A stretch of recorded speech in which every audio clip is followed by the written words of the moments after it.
We all know how popular wigs were among the men and women of the 18th century. But do we know why? Well, today we're going to find out, as we discuss the advantages and disadvantages of these powdery hair pieces that everyone seemed to be so enamored with during those times. Let's start with how you got to look rich. Wigs were a symbol of fashion and social status, particularly among the wealthy and elite, as they were the only ones who could afford them. The exorbitant prices made them out of reach for most poor people. And just how much did they cost at the time, you ask? Well, an everyday wig cost about 25 shillings. That was a week's pay for a common Londoner. Meanwhile, the super extravagant ones would cost upwards of 800 shillings.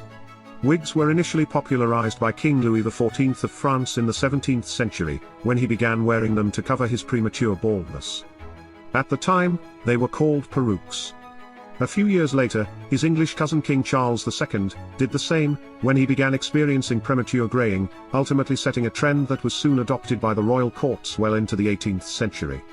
As courtiers began wearing wigs, it soon became desirable for others of the noble and merchant class to emulate them. In no time, these perukes became a symbol of high social status and refinement. Wigs also hid all sorts of sins. In the 18th century, hair loss could be attributed to various factors, some of which were prevalent due to illness, others due to the lifestyle and hygiene practices of the time. Personal hygiene was not as advanced as it is today, leading to scalp infections and infestations. Conditions such as scalp fungus and lice were common contributors of hair loss. Conditions like syphilis, which was widespread during this period, was also another major cause of hair loss. Its treatment was mercury, which made matters worse, as mercury is known to also make hair fall out. This is probably why King Louis and King Charles's hair fell out in the first place. Wearing a wig provided a way to conceal baldness and thinning hair, or any sort of bug infestations, allowing people to restore their confidence and dignity. Wigs also allowed young men to appear more mature and wiser, particularly if they were powdered to the effect of white or grey hair.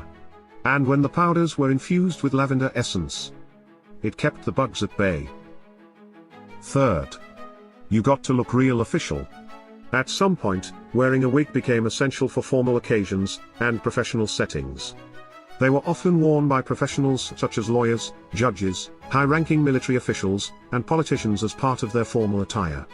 Wigs were seen as a symbol of authority and respectability, enhancing one's image and commanding respect in their respective fields. Lastly, wigs were a time saver. If poor hygiene practices were the cause of your hair loss, then you were in for a treat, as wigs could easily help you to prolong your bad habits.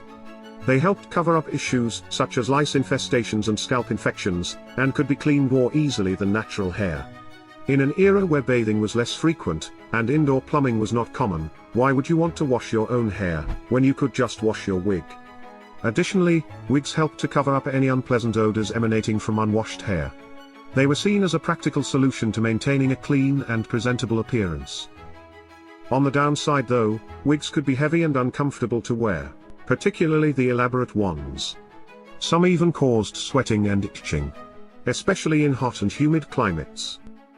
The highest quality wigs were made from human hair. However, these were the most expensive. If you wanted to save a little bit, you could get one made of horse or goat hair. Obtaining and processing these materials was extremely labor-intensive, which allowed wig makers to charge premium prices for their products.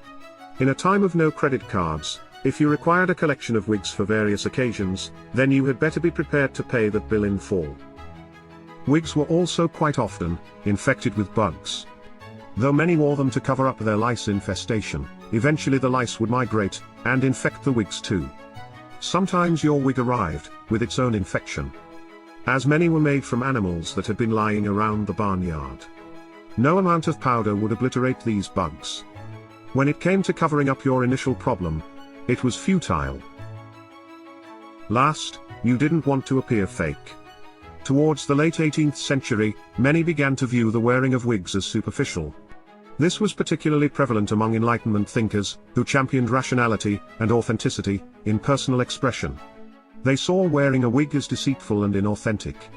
These same Enlightenment thinkers went as far as viewing wigs as ostentatious displays of wealth and vanity, that distracted from more meaningful pursuits of knowledge and virtue.